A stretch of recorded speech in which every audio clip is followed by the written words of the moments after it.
Au départ, tout ça, bien aimés frères et sœurs, on revient sur l'Iran. Pas plus tard que hier, je vous ai dit, je vous ai précisé que les agences des Nations Unies sont des caisses de résonance. Ce sont des institutions qui sont là pour légitimer les sales besognes des puissances occidentales. Chaque fois qu'ils veulent aller faire une guerre quelque part, eux, ils donnent des informations, ils pondent des rapports. Vous avez tous entendu que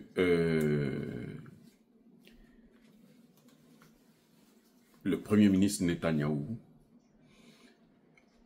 a pris la décision d'attaquer, d'agresser l'Iran parce que il avait eu des informations comme quoi l'Iran était prêt à obtenir l'arme en question, l'arme nucléaire. Et il tenait ces informations d'où? De l'Agence internationale à l'énergie atomique, l'AEA. Alors, AIEA. Maintenant, qu'est-ce qui se passe exactement? On a vu que cette agence aurait, moi je n'ai pas lu ce rapport, mais ce sont eux qui l'évoquent. J'ai entendu parler de ça aussi de la bouche de Bernard-Henri Lévy, l'autre le va-t-en-guerre là, l'intellectuel de la guerre. Lui, quand il s'agit de la guerre, vous voulez faire une guerre, appelez-le. Il va venir vous trouver des raisons qui n'ont ni tête ni queue, à brancata-branquette, pour justifier la guerre. Eh bien, coup de tonnerre, les amis. Cette fois-ci, coup de tonnerre. Je pense que ce monsieur, il se dit, avec tout ce qui est en train de se passer là, vaut mieux être maintenant clair. Vaut mieux être clair, vaut mieux être précis. Ce monsieur dont je voudrais vous parler, c'est le directeur de cette agence-là, internationale à l'énergie atomique, l'AIEA. Monsieur Raphaël, comment on l'appelle là? Ouais, Raphaël Grossi. Oui. Alors, ce monsieur, en fait, c'est le directeur de cette agence. Le directeur général, donc c'est le grand patron de cette agence. Il est passé sur CNN. Il a fait une déclaration qui m'a laissé sans voix, j'étais scandalisé. Il dit qu'il n'y a aucune, je répète, il n'y a aucune preuve que l'Iran a l'intention d'avoir l'arme en question.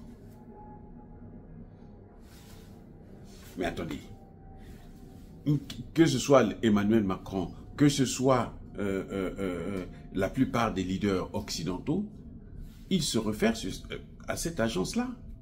C'est leur référence. Cette agence aurait dit que l'Iran est prêt à accueillir l'arme en question. L'arme dissuasive. L'Iran est prêt à l'accueillir. Maintenant, lui, il vient sur CNN, il déclare que non, il n'y a aucune preuve. Donc, ce que vous voyez là, cette attaque, cette agression, parce que s'il n'y a pas de preuves qu'ils sont en train de fabriquer l'arme en question, ça veut dire que Israël ne devrait pas s'inquiéter de son existence. Puis son existence est conditionnée par l'Iran qui ne doit pas acquérir cette arme. Or, on dit qu'il n'y a aucune preuve. Alors, mais comment Benjamin Netanyahou peut justifier cette escalade? Comment? Dites-moi, comment? C'est pas possible. Les amis, c'est incroyable de voir ça. Ce que vous voyez là, c'est exactement ce qui s'était passé en Irak. Donc en fait, l'agence là, si vous poussez le bouchon plus loin, elle n'a jamais sorti un rapport pour dire que non, l'Iran va avoir l'arme en question dans 2 jours, dans 3 jours. Ce sont eux qui ont voulu pousser cette agence à dire, à faire des déclarations. Et maintenant, regardez ce qui se passe. Le monsieur, il est en train de voir la réaction de l'Iran. L'Iran ne se laisse pas faire, hein, au contraire. L'Iran est en train de faire des choses que, vraiment, s'il n'arrête pas ça à temps, Netanyahou aura deux sérieux problèmes. Ils ont beau cacher l'information, mais interdire, contrôler la situation sur le terrain, mais il y a des fuites. Il y a des fuites. Et ces fuites-là, ce n'est pas favorable pour Netanyahou, pour son gouvernement, ou même pour le peuple israélien. Vous voyez, c'est-à-dire que les gens préparent, ils ont fait la propagande, ils ont parlé à la place de cette agence. Puisque le directeur, quand le directeur vient vous dire qu'il n'y a aucune preuve. Mais eux, le rapport qu'ils ont utilisé, c'est lequel? Donc c'est un faux rapport. À moins que le directeur ait pondu un rapport bidon, parce qu'il a été forcé à le faire pour garder son emploi.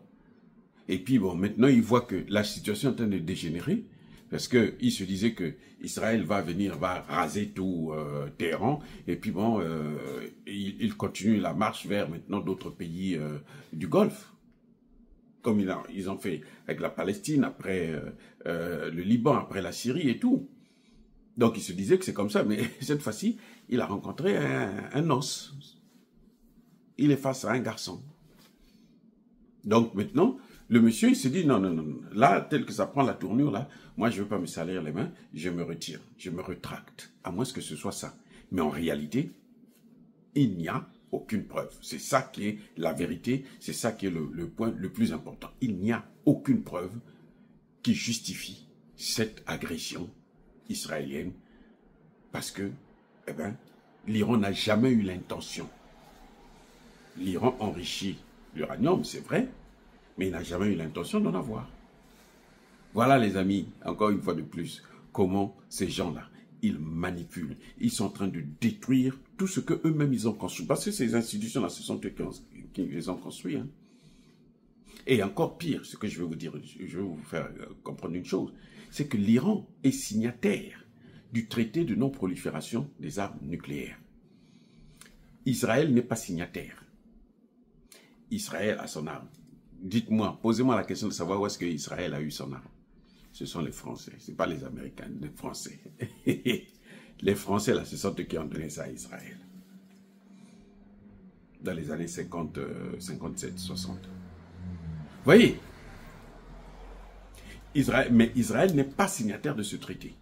Et c'est Israël qui veut régler le problème qui se passe à l'intérieur des pays signataires de ce traité. Il y a un problème là. Il n'est pas signataire du traité. Mais c'est quand même lui qui vient pour dire, bon, écoutez, cette affaire-là, vous devrez régler ça comme ça, c'est moi qui décide. Mais c'est quoi, vraiment, est-ce que c'est le droit? Et il va, il frappe, il agresse, et il vient dire, j'ai le droit de me protéger. Et les Macron disent, nous, il a le droit de se protéger. Maintenant, dites-moi, entre agression, celui qui agresse, c'est celui qui a le droit de se protéger. La légitime défense, c'est pour celui qui agresse. Ils ont appelé ça, comment on appelle ça? Guerre préventive. Mais ça n'existe pas en droit international. Malheureusement, pour eux, ça n'existe pas en droit international, guerre préventive. Donc voilà qu'on a affaire à des bandits au niveau international. L'Occident collectif, là, c'est une association de bandits, de malfaiteurs. Les amis, soyez bénis.